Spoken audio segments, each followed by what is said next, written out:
Mahalagang paalala, ang lahat ng mga balitang aking inihahayag ay hindi sa akin mismo nanggaling. Ito ay galing sa mga source ng Aldab Nation sa iba't ibang social media platform. Ako ay tagapaghatid lamang at nagbibigay ng komento. Magandang araw mga Aldab Nation! May panibago na naman po akong update para sa inyong lahat. Pero bago natin ito umpisahan ay huwag niyo munang kalimutan na mag-subscribe sa aking YouTube channel at i-click mo na rin ang katabing bell button para maging updated ka sa mga latest videos na i-upload ko. At kapag umabot na ng 100,000 subscribers ang aking channel, ay may sorpresa ako para sa inyong lahat. Alam kong excited na kayo, kaya naman ngayon, umpisahan na natin ang ating kwentuhan. Ang pag-uusapan natin ngayong araw na ito kung saan si Maine ay pinag-iingat sa mga pinakikisamahang kaibigan dahil sobra raw daming ahas ngayon sa paligid ni Mengay dahil napakaraming tumutuklaw ayon yan sa ating source at para sa kanila dapat na nga raw umalis si Maine sa EAT. Gaano nga ba ito katotoo at may sapat nga bang ebidensya ang makakapagpatunay rito? Well, yan ho ang ating alamin at pag-uusapan ngayong araw na ito. Pero bago ho yan ay bibitinin ko muna kayo ng kaunting-kaunti lamang kung saan magbasa muna tayo ng mga nakakatuwang post ni My Name is Theo01 sa Twitter. Kaya naman wag na natin patagalin pa. At sabi niya sa kanyang tweet, yung bahay ngayon parang camping site, merong tent, meron slides, trampoline, maliit na basketball court at kung ano-ano pang maisip ni Baby Cute. Game naman ng mga magulang. Pag sinabi ng mga bata mag-PJ lahat, masusunod. Suggest nga ni Daddy na mag-brief lang sila ni Baby Cute. Ayaw Baby Cute, ginaw daw. Sabi Mimi, solo. Matagal na ang 1 linggo bago tuluyang ibaon sa limot ang pasabog nila. Mabait pa si Baby Cute niyan. Kahit mga 3 araw nga wala na yan. Basta ang hiling ko lang ay huwag niyong hayaang malungkot ang Baby Cute ha. Dapat lagi kayong may i-offer na eksena para masaya Baby Cute ulit. Alam kong may nakakapansin din na ilang malalapit na kamag-anak ni Mimi ay wala sa eksena. Antay lang daw tayo mga friends ha. Hindi kasi pwedeng paisabay-sabayin dahil ang mga editor nila nagkakaduling-duling na. Mga ilang days lang daw focus naman sila sa mga kapatid ni Mimi, mga pamangkin at kung sino-sino pa. Alam kong tuwan-tuwa ho kayo sa ating binasa pero ngayon pag-uusapan na natin ang ating main topic. Oops! Wait lang, saglit lang to. May ipapaalala lang ako para sa mga bago pa lang sa aking channel. Huwag niyong kalimutan na mag-subscribe sa aking YouTube channel at i-click niyo na rin ang notification bell para lagi kayong updated sa mga latest videos na i-upload ko at para maging parte na rin kayo ng aking Fanatics channel family. Well, alam kong super excited na kayo sa ating kwentuhan. Kaya naman, dumako na tayo sa ating main topic.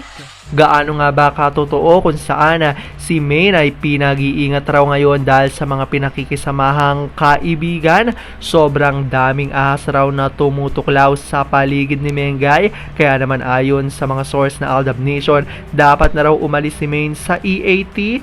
Gaano nga ba ito katotoo at may sapat nga bang ebidensya ang makakapagpatunay rito? Well, alam kong excited na kayong malaman yan kaya naman wag na natin patagalin pa. Unang-una na nga dyan galing sa tweet ni Vampire 2019 at sabi niya rito, ano ang pinagmamalaki ng 3 rotten eggs? Pinapakita lang nila ang urban rating. Hindi nila pinapakita ang overall countries rating. Talong-talo sila. Puro panlilin lang ang gawain. Magmatsyag lagi. Mga ahas ang kalaban natin. Ang mga pinuno ng mga gremlins nakakarma na at very obvious naman. Yung iba may karamdaman na di ba ang saya lang? Ito mga gremlins mga bully. Akala ata matatakot tayo sa kanila. Yung X-Network bully din yan. Yan naman talaga ang totoo based sa mga sumbong na employee nila. Tapos nadagdagan pa ng mga century eggs. Tapos na po tayo sa 70s, 80s, and 90s. Stop na being a bully. At hindi nyo kami mayanig magpakailanman. Abangan natin ang Mendo family. Saan kaya sila pupulutin pag nagkabukingan na one day? Magtago na lang silang lahat sa doghouse ni Dalmatian at magkaroon sila ng mga sabalat. At sabi ni Twin Flame Australia, what do we expect sa rotten eggs? kundi ang manghawa ng kanilang kabulukan. The great Creator is with us. Our faith will help us Aldab and TBAD and be more stronger and stronger every day. Aldab pa rin. At eto naman ang galing sa ating mga commentors sa ating YouTube channel. Sabi dito ni Atnetnet Lapuz, Aldab kampante lang, sapat na admin. Aldab is real ang couple, kaya ako hindi nanonood ng It. Boring shows, God bless admin. Sabi naman ni Amelia Bugarin, still Main and Alden forever. The happy couple married 3 times and have 3 cutie kids. Already happy family, Folkerson. At sabi naman ni Merly Hagurin, ingat Main, daming ahas sa paligid mo. Sana alis ka na sa mabahong lugar. At sabi naman ni Violeta Eriful, sana fanatic, umalis na si Main sa EAT kasi niloloko na lang siya at siya naman ay nagpapaloko.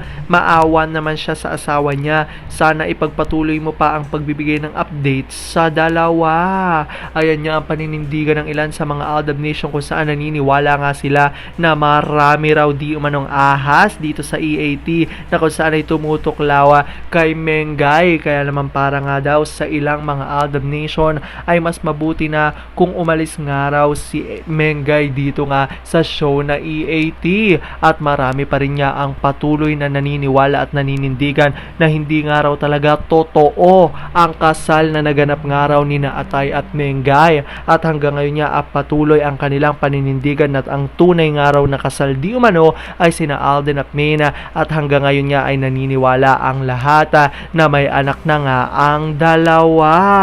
Alam kong dahil dito marami rin sa inyo ang mas lalo ngayong kumakapit at naninindigan na Aldab Machard is real. Pero sabi nga natin na kahit na ano pa man na maging desisyon ni na Alden at Main sa kanilang buhay, karera at buhay pag-ibig ay kailangan natin silang suportahan at kailangan natin itong tanggapin ng buong buo dahil yon ang kanilang deserve.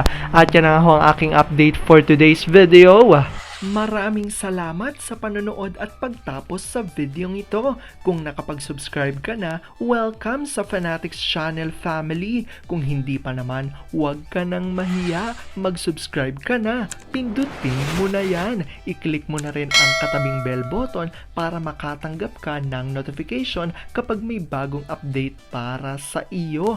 Para naman sa parte na ng aking pamilya, punta lang sa aking channel at i-click ang videos para mapanood mo at malaman mo pa ang mga nakaka-good vibes at nakakakilig na fresh news about Machard. Muli, ako ho ang inyong lingkod na patuloy na maghahatid ng good vibes every day. Thank you mga Aldab Nation. Ingat!